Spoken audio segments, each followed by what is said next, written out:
A mother's plea, don't let your child die from meningitis, as a petition for vaccination hits 800,000 signatures. Mark felt his heartbeat twice and then it stopped. And he died in Mark's arms. Lincoln's MP renews his Twitter war of words with students. This time it's about university elections.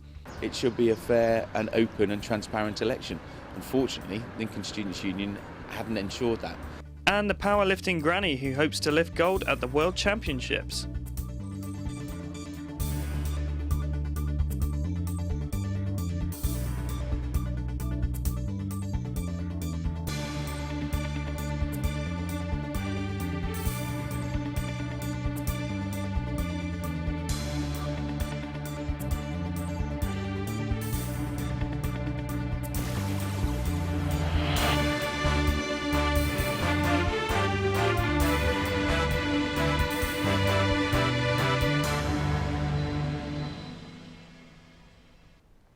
Good afternoon, I'm Martin Hollinshead and this is LSJ Today.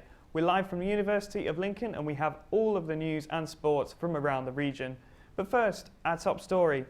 A mother from Lincoln who lost her 10-month-old son to meningitis B has urged the government to act on a petition which calls for all children under 11 to be offered the vaccination. The petition, which has now become the most signed parliamentary petition of all time, came after the parents of Faye Burdett shared a tragic photograph of her shortly before she died of the disease.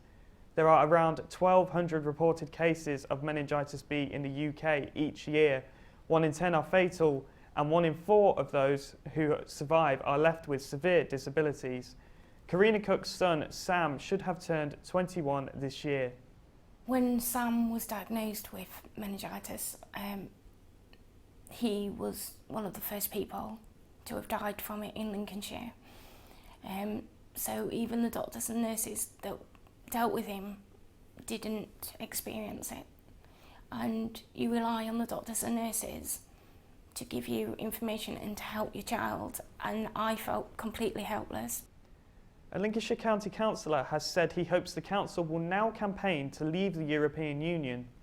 Tory councillor Anthony Bridges tabled a motion proposing that the council support a decision to leave the EU if the Prime Minister failed to get a better deal.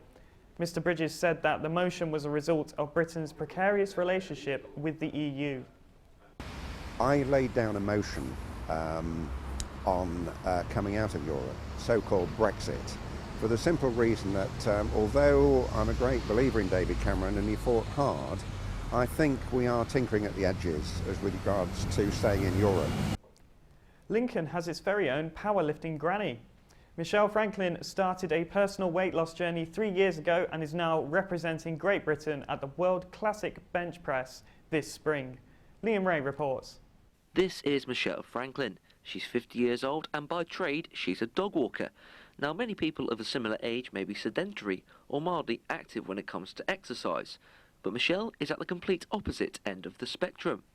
She is a powerlifter and has recently qualified for the World Classic Bench Press tournament, which takes place in South Africa in May. She'll be competing against some of the best lifters in the world, and that's a premise that is beyond her wildest dreams. I didn't even know that could potentially happen, and I'd never entered a competition like that to think it would ever happen. So I was quite humbled as well. So this little old granny from from Lincoln was going to go to the Worlds. Her journey to a national and international level athlete is a far cry from a few years ago. These are some of the pictures that sparked Michelle's transformation into life. Since these images were taken, Michelle has become more active and dropped considerably from a size 22.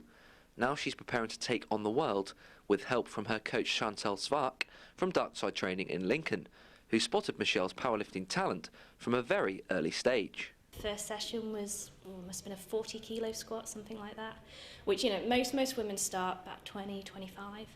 So I knew her previous experience was showing through because she'd done a bit of weight training before. And you're just like, yeah, this woman's going to be good. There are just under 3 months to go until Michelle's world quest gets underway, and she is still requiring sponsorship and donations to reach the £2,000 target, which covers the cost of travel, accommodation and insurance to South Africa. Dog walking doesn't bring in a lot of money. I'd love to say yes, I can do it. Yes, I would love to be sponsored by somebody. I've had donations. As Tesco says, every little helps. Anything anybody can help me with, I will appreciate. I've got a Facebook page called This Granny Can, and basically you can either follow the links through Darkside to get there, or you can search for it. From simply starting out to lose weight to soon be competing at a World Championships, it's been a meteoric rise for Michelle, and she hopes to inspire many other people who want to get active. And who knows, maybe some will want to follow in her footsteps. Liam Ray, LSJ Today, at the Pacific Gym in Lincoln.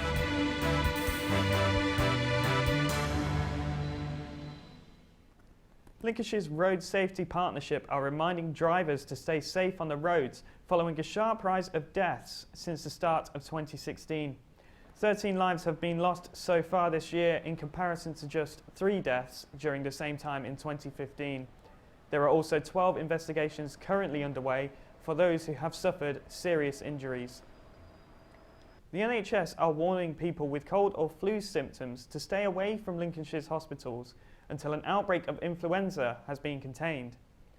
The virus has been spreading across the county for several weeks, but is not life-threatening. Those with symptoms are being urged to keep away from hospitals for the protection of vulnerable patients. Lincolnshire Police have faced further criticism in the latest report published by Her Majesty's Chief Inspector of Constabulary. The force has been ranked as requiring improvement at protecting vulnerable victims and managing offenders. There was also criticism of how financially sustainable Lincolnshire Police may be, both in the short and the long term. And thrill seekers in the county are being sought after to take part in a charity skydive.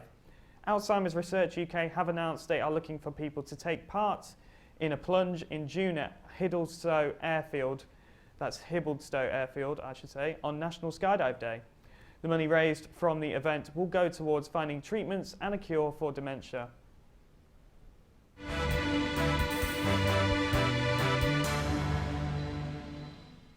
Still to come, Lincoln is set to host its first Muay Thai match, and are people in Lincoln swapping tea for coffee? Next up though, the University of Lincoln Students' Union and MP for Lincoln, Carl McCartney, have clashed on Twitter this week over the student elections. This came after the Students' Union Facebook account mistakenly posted telling students to vote for Sammy Storey, #1 for president. The SU have since released a statement apologising for their recent social media activity, but Carl McCartney said it didn't qualify as an apology. It should be a fair and open and transparent election. Unfortunately, Lincoln Students' Union hadn't ensured that. Very quickly they removed obviously the offending post, and somebody's made a decision that actually it's all fine and dandy because not many people had seen it. The fact was it happened. Maybe the various candidates, when the result is known, will look at that and think, well, maybe the result might have been different. Now, Adele took home 4 Brit Awards last night, but the night wasn't all about her as she took the opportunity to publicly support Kesha. That and the latest entertainment news at 4. Now let's catch up on all the latest sport with Rachel Lowes.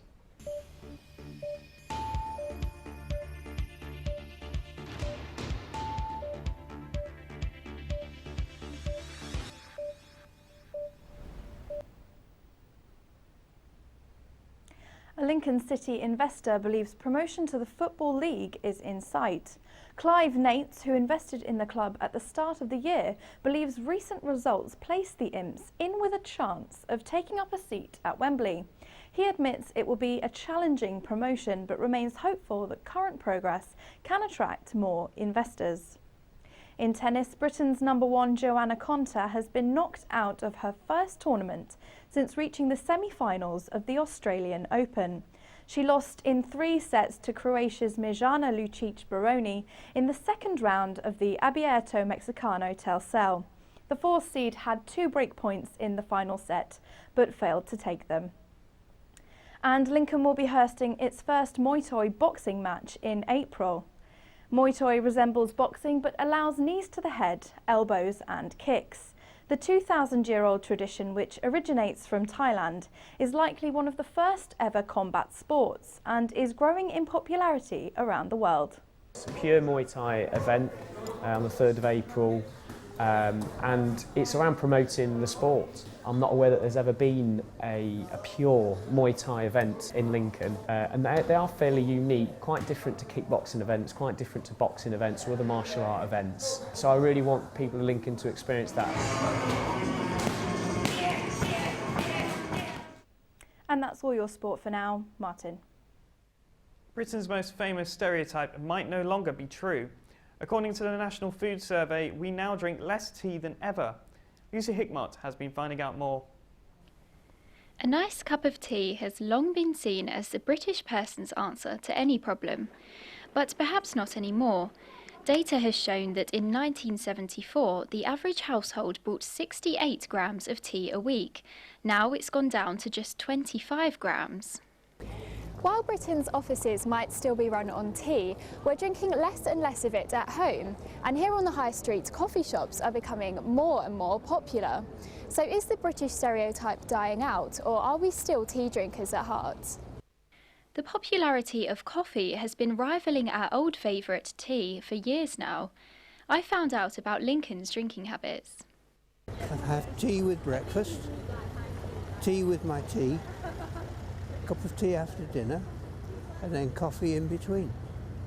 Mid-morning, mid-afternoon, and finish off with wine. I've never been a tea drinker, always drunk coffee. I think I drink tea because my parents drink tea. It's a psychological thing. So if they're having tea, then I have tea. But if I need to wake up, I have coffee. Coffee, because I'm a sugar addict and I can have like loads of sugar in coffee. It tastes better. I do enjoy drinking tea because, you know, it's just warm, something like that. It gets rid of the tiredness, but not coffee so much because I don't know why coffee's been replaced by Red Bulls and other caffeines. For people who are always on the go, coffee is definitely more functional, giving you that caffeine boost to get you through the day. But in the coffee industry itself, how are trends looking? We're known for getting all of our own coffees and things like that, but what is becoming more and more popular is the unusual teas. So, and we've got like a really good bog standard, you know, breakfast tea, but people these days are trying more of the herbal teas, the flavoured ones. So I would say coffee is definitely the strongest, but it's the unusual teas that are kind of sneaking their way through. Despite Britain's newfound love for coffee, it doesn't look like we'll be giving up tea anytime soon. Lucy Hickmott, LSJ Today. And now for the weather. Currently there's plenty of sunshine to take advantage of, although some areas of cloud are starting to creep in. The maximum temperature is 5 degrees. Later, however, it'll be dry with clear spells and light winds throughout the evening. However, it will be quite cold with minimum temperatures of -4 degrees. And as for tomorrow, again, a dry day is expected with plenty of sunshine again and a maximum temperature of 6 degrees. And that's all we've got time for. You can keep up to date on our Twitter, LSJ Tweets, or go on our Facebook page for more news. Thanks for watching and goodbye.